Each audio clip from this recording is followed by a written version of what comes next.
My advice for the brand new collector in 2024, run away. I'm just kidding. Well, kind of not kidding, sort of. Hey, I'm Chris the Batman Statue Collector. Welcome back once again to one of my Carside chats. Just chilling here in the car, and I thought maybe I could offer some advice today.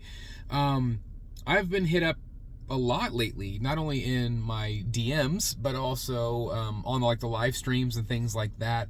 I've had a lot of people chime in that, hey, I'm new to the hobby. And that blows my mind because we've seen a lot of people exit the hobby, but just like anything else, we come full circle, right? Some people leave, some people come. It's just one of those things where, you know, we come full circle, right? And it can be hard to navigate the collecting world in 2024. First of all, I wish that you had found us like 10 years ago. It would have been a lot cheaper, right? It would have been a lot less drama, a lot cheaper. But it is what it is. I mean, we can't go back in time unless somebody, you know, has a DeLorean, which would be pretty freaking kick-ass. But I want to ride, by the way. But anyway, yeah, how do you navigate collecting in 2024 if you're a newbie, right? So I have a little bit of advice here. Again, take these with a grain of salt. I have been in the collecting world, the YouTube platform for 7 years, part of the community, and so hopefully I have some fairly decent advice for you. Number one, collect what you love. that is the most important thing. Collect what you love. I don't always follow that rule because there's a lot that I love that I don't get, which goes to kind of like number two is have some rules. But they kind of go hand in hand. Sometimes if you don't have rules, things can get out of hand in terms of space and finances and things like that, stress. And that's what happened to me. And that's why I became the Batman Statue Collector, because I collected Star Wars and Marvel, everything that I loved. But it was getting too stressful for me. Now, if I started over, I might have done things differently. I did a video recently about that topic. But collect what you love. You know, if you have a passion for Spider-Man, or you have a passion for Darth Vader, collect those things. You know, collect those things. There's so many amazing statues and collectibles out there, whether you're collecting statues or hot toys or in art or figures or whatever you collect. McFarlane, collect what you love. But also collect within your budget. Budget is a big one. I've seen a lot of collectors, they get out of hand and then they become financially in trouble because these things are so expensive. If you are somebody that has a budget of $200, let's say, you can either buy something that's $200 and smaller, or you can save up your money and keep working toward those bigger items that you want. The things that I collect are very expensive. You know, we're talking shipped $2,000 for a lot of my third scale statues. That is a lot of freaking money. And in the old days, if I wanted that, I would have to save and save and save and save until I got that. I tell my kids that all the time. It's like they want the newest thing, right? And so they settle for a crap version of whatever they want. Like if my son wants a guitar, he spends a couple $100s on a guitar, and then he realizes as soon as he gets it, he wishes he had just saved his money and bought the better guitar. Right? We do that with collectibles a lot too. So I'm more of I would rather save to get the thing that I really want than just settle for something I don't really want. Does that make sense? But I understand that everybody's budget's different. What I do and what I recommend for budget is a spreadsheet. You know, Google Docs or Google Forms or whatever you want to use. Excel. I use a Google Doc.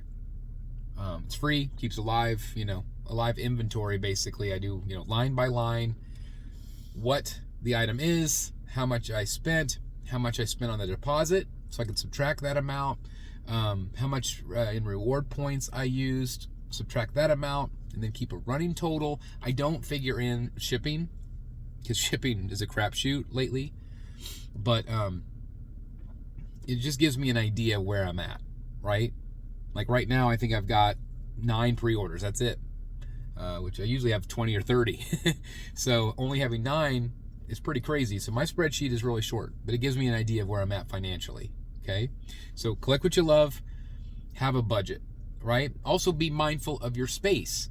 If you are a collector that has a very minimal amount of space, you have to be pretty choosy. You don't want your collection to start looking cluttered. I've had that happen to me, where my collection's looking cluttered. Some of you might think my collection now is starting to look cluttered, even with the bat bunker that I built. So be mindful of this, of the space.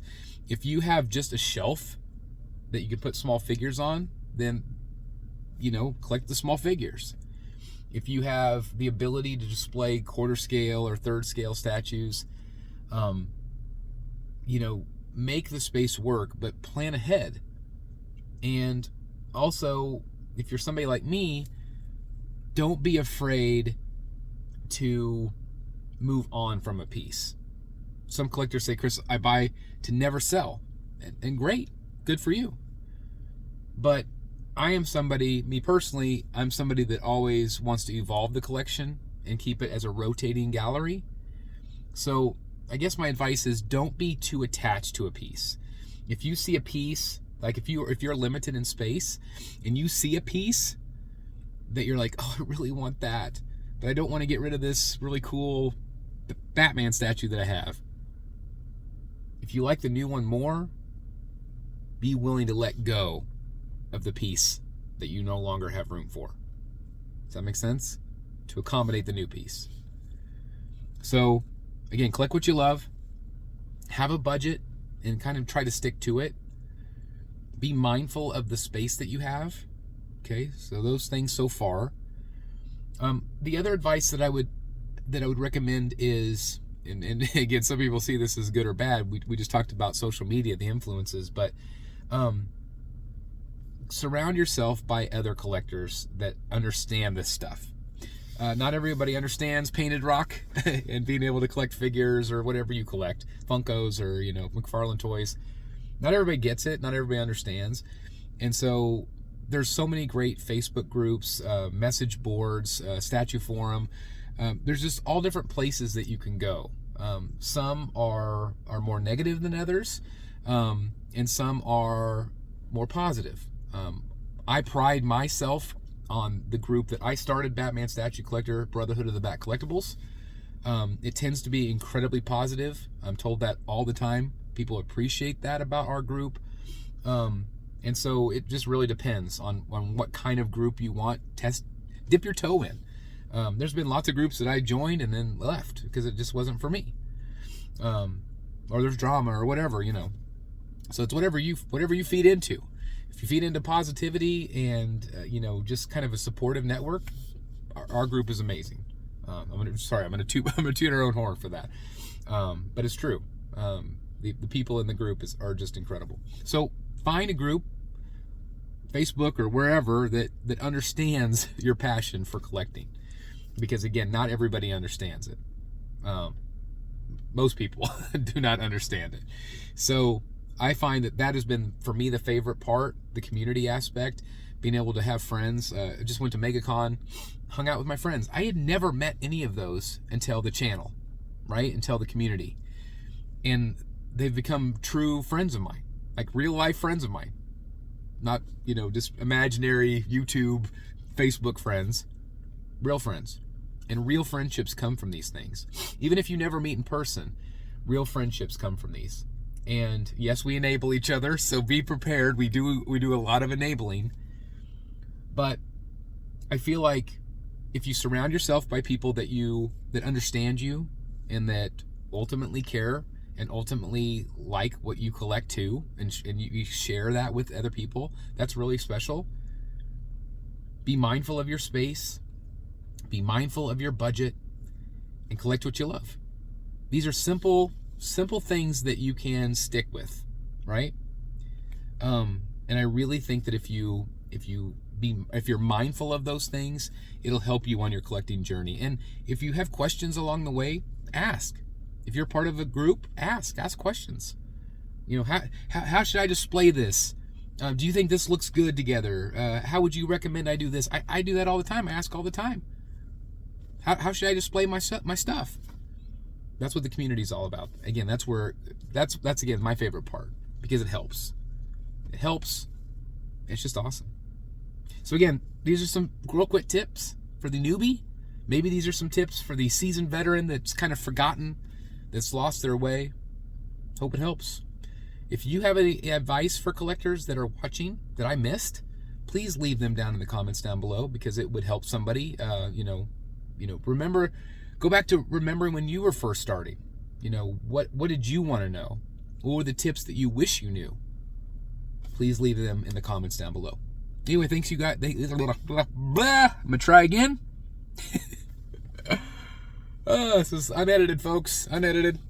I'm gonna try again. Hope you all have a wonderful day. I just want to remind yourself that in a world of chaos, at times, negativity, continue to be good to yourself, because you are awesome just the way you are. Don't let anybody ever tell you otherwise. You're cool, and you make the world a better place.